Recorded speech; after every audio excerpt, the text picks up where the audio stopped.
Hello everyone, and welcome back to History of the Ancient World. Today, we're embarking on an epic journey to compare two of the most formidable military forces in history, the armies of ancient Egypt and the legions of Rome. One built timeless monuments and ruled for millennia. The other forged an empire that shaped the Western world. But how did their armies stack up against each other? Let's dive in and find out. Our story begins in the fertile lands of the Nile with the army of the pharaohs. For much of its early history, Egypt wasn't a military-first state. Their forces were primarily for defense, securing borders, and putting down occasional rebellions. During the Old and Middle Kingdoms, the army was mostly composed of conscripted peasants, led by local nobles. Think of it less as a professional standing army and more like a militia system called up when needed. Their primary weapons were simple but effective: bows and arrows, spears, clubs with stone heads, and copper axes.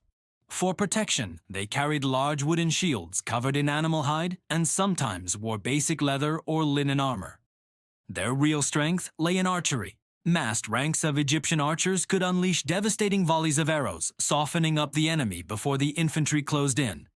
It was a system that worked well for defending their relatively isolated kingdom. But everything changed around 1650 BC with the arrival of the Hyksos. These invaders from the Near East brought with them revolutionary military technology, the horse-drawn chariot and the powerful composite bow. The Egyptians were initially overwhelmed, but they were quick learners. After driving out the Hyksos, they entered the New Kingdom period, and this is where the Egyptian army truly became a force to be reckoned with. They not only adopted the chariot, but perfected its use, turning it into the elite striking arm of their forces. The pharaoh himself would often lead the chariot charge, a terrifying sight on the battlefield. The army became more professionalized, with a clear command structure and specialized units. Bronze weapons and armor, like the iconic Khopesh sword, became standard issue. This was the army of legendary pharaohs like Thutmose III and Ramesses the Great, which campaigned far into the Levant, clashing with other great powers like the Hittite Empire at the famous Battle of Kadesh. The New Kingdom Egyptian army was a well-oiled machine, combining disciplined infantry with the shock and awe of their chariot corps. Now, let's fast-forward 1,000 years and travel across the Mediterranean to a small city-state on the Italian peninsula, Rome. The Roman army's evolution was a story of constant adaptation and ruthless efficiency. Initially, like the early Egyptians, their army was a citizen militia, modeled after the Greek phalanx. Soldiers, or hoplites, had to provide their own equipment, so the wealthy served as cavalry and heavy infantry, while the poorer citizens filled the ranks of light infantry. This system served them well in conquering their immediate neighbors in Italy. But as Rome's ambitions grew, they encountered different enemies in different terrains, and the rigid phalanx proved inflexible. The true genius of Rome was its ability to learn from its defeats. The wars against the Samnites and the Gauls forced them to abandon the phalanx in favor of a much more flexible system, the maniple. The army was reorganized into smaller, more agile units of 120 men, which could operate independently or together as a larger cohort. This is where we see the birth of the classic legionary. This new structure allowed the Roman army to fight effectively on any terrain, whether it was the plains of Italy or the forests of Gaul.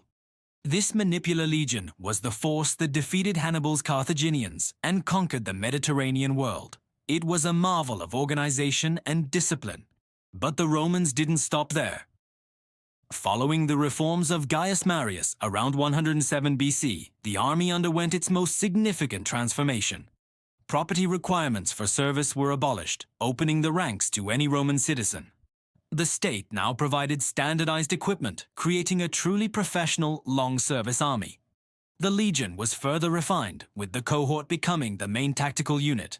This Marian legionary is the one we all picture, clad in iconic segmented armor, the lorica segmentata, carrying a large rectangular shield, the scutum, a short stabbing sword, the gladius, and two heavy throwing spears called pila.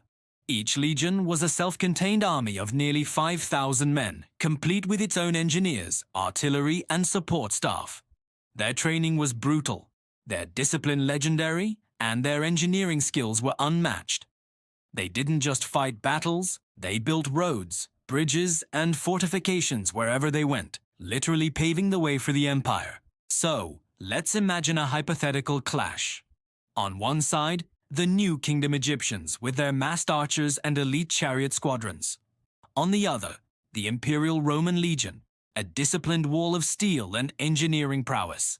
The Egyptians would likely open with a massive arrow barrage, trying to disrupt the Roman formation. Their chariots, fast and mobile, would then sweep in, with archers firing from the moving platforms, aiming to create chaos and exploit any gaps. This tactic was incredibly effective against less organized infantry. However, the Romans were masters of disciplined formations. They would likely form the testudo, or tortoise formation, overlapping their shields to create a near-impenetrable shell against the arrow storm. The chariots would find it incredibly difficult to break through a solid wall of Roman scuta and spears. Once the initial Egyptian assault was weathered, the Romans would advance. Before contact, they would unleash a volley of their heavy pila. These spears were designed to bend or break on impact after piercing an enemy's shield, rendering it useless and weighing it down. This would leave the Egyptian infantry, with their lighter armor and shields, horribly exposed. Then the legionaries would draw their gladi and get to work. In the brutal, close-quarters combat that followed, the Romans' superior armor, larger shields, and deadly efficiency with the short sword would likely give them a decisive advantage over the Egyptian infantry. The Roman system was purpose-built to dismantle and destroy other infantry formations. In the end, while the Egyptian army was a formidable power that dominated its era for centuries, the Roman war machine represented a leap forward in military organization, technology, and tactical flexibility. The professionalism, heavy equipment, and unmatched discipline of the legions were honed over centuries of constant warfare against a huge variety of opponents. They were simply built for conquest on a scale the Egyptians never attempted. The Egyptian army was perfect for defending the Nile Valley and projecting power into the Near East, but the Roman legion was designed to conquer the world. What do you think? Who would have your money on in this ultimate ancient showdown? Let me know your thoughts in the comments below. It's always fascinating to speculate on these epic what-if scenarios.